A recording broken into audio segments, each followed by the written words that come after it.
In the previous video, we discovered that all the atoms in the periodic table are made from just three kinds of particles: protons, electrons, and neutrons.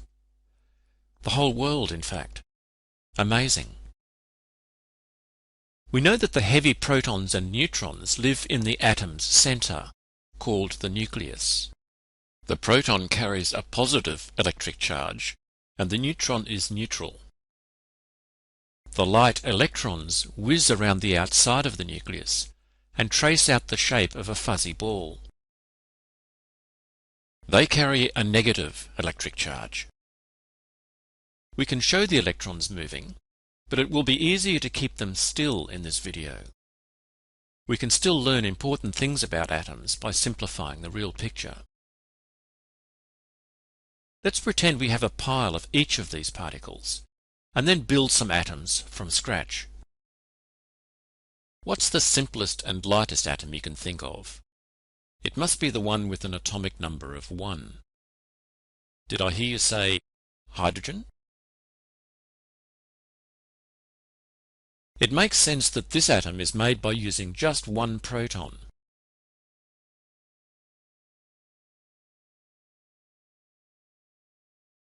How many electrons does a hydrogen atom need? Have you noticed that stuff around us is not electrically charged most of the time? You don't go around with your hair standing on end from static electricity. That means that atoms are overall neutral, so that the positive charge of the proton must be exactly cancelled by the negative charge of an electron, and just one electron. The number of protons and electrons must be the same. A hydrogen atom has one proton and one electron. The number of protons equals the number of electrons, and this is true for all atoms.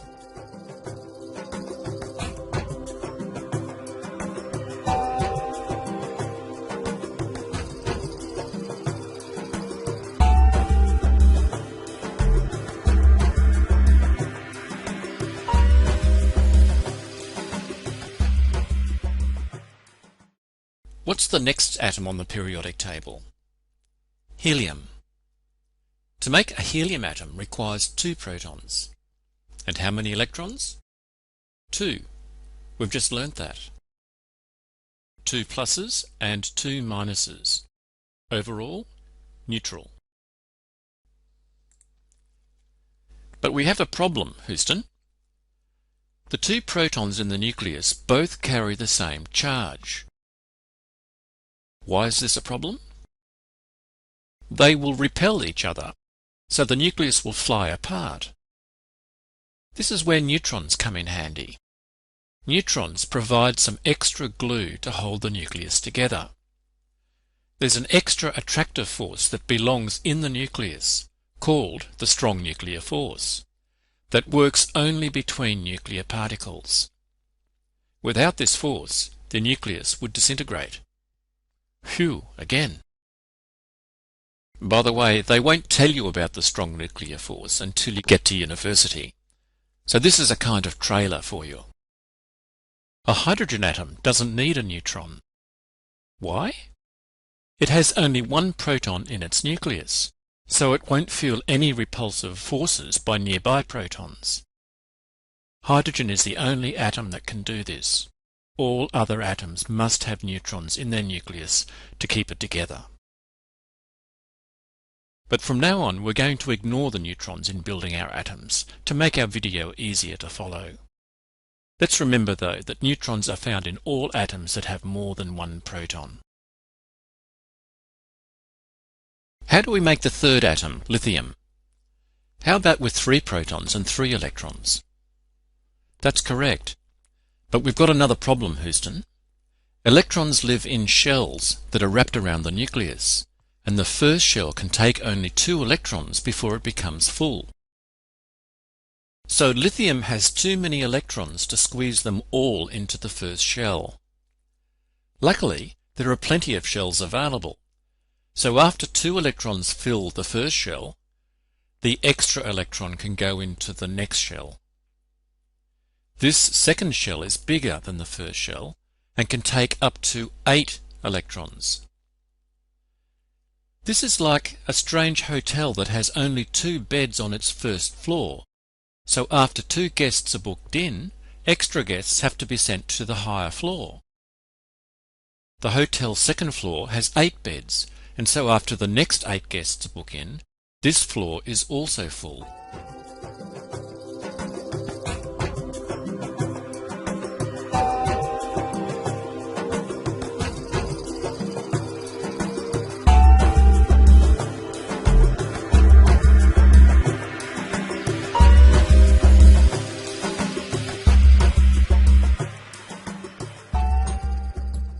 A lithium atom has 3 protons in its nucleus, 2 electrons in its first shell, and 1 electron in its second shell.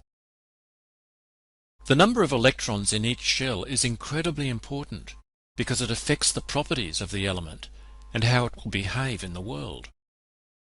For example, lithium is a metal because it has a single electron in its outer shell. We will explain how this happens later. The number of electrons in each shell of an atom is called its electron configuration. You should ask your parents if they know what electron configuration means. They're really cool words to learn. The electron configuration of lithium is 2 electrons in the first shell and 1 electron in the second shell. Or sometimes scientists just write 2, 1 for short. We're on a roll here. What is atom number 4, and how many protons and electrons does it have, and where do they live? Did you say beryllium, with 4 protons and 4 electrons? With all 4 protons living in its nucleus, 2 electrons in its first shell, and 2 in its second shell. If so, you can move to grade 11 in high school. Beryllium's electron configuration is 2, 2.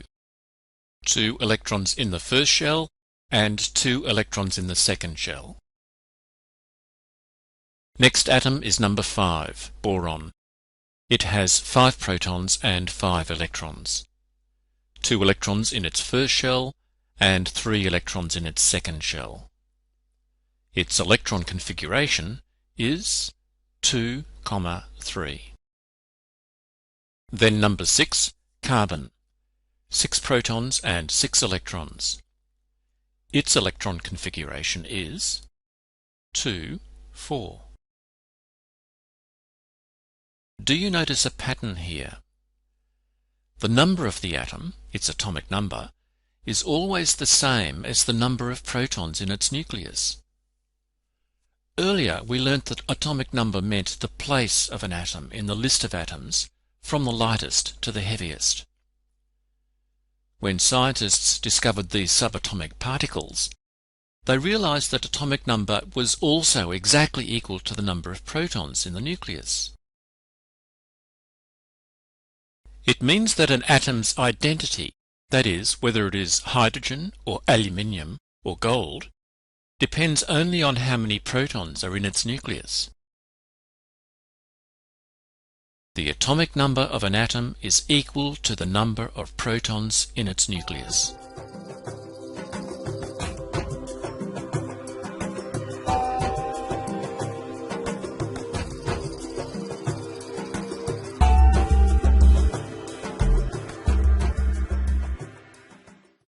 We could have defined the atomic number as the number of electrons, as this is the same as the number of protons in an atom.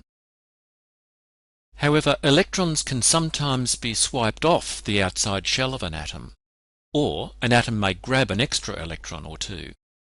So this number of electrons can vary from time to time. Protons live in the nucleus, which is locked away from the outside world, and their numbers don't vary, usually. This is a better definition. Let's use up the rest of our protons and electrons. Number 7, nitrogen. 7 protons and 7 electrons. Electron configuration 2, 5. 2 electrons in the first shell and 5 in the second shell. Number 8, oxygen. 8 protons and 8 electrons. Electron configuration 2, 6.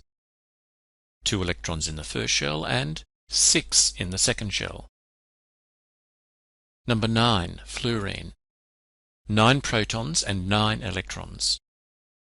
Electron configuration 2, 7. 2 electrons in the first shell and 7 in the second shell. Number 10, neon.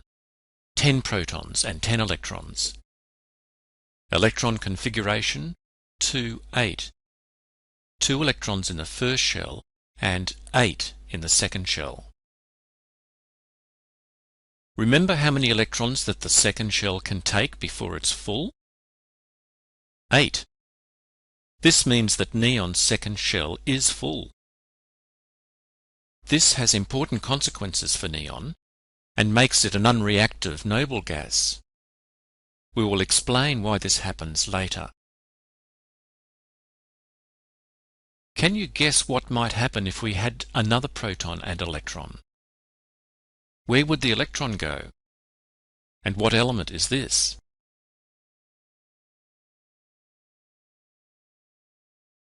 We've just built atoms of the first 10 elements on the periodic table. Each one has a different number of protons and electrons, and a different electron configuration too.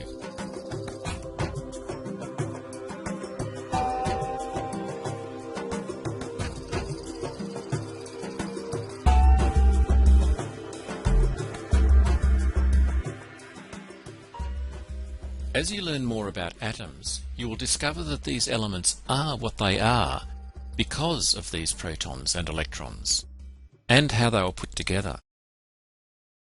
For example, hydrogen is an explosive gas because it has just one electron in its outer shell. And helium is an unexplosive gas because it has 2 electrons in its outer shell. And lithium is a shiny metal because it has an electron configuration of 2, 1. We will explain how this works later. Our world is as it is because of these little subatomic particles and how they are arranged. That is, because of atomic structure.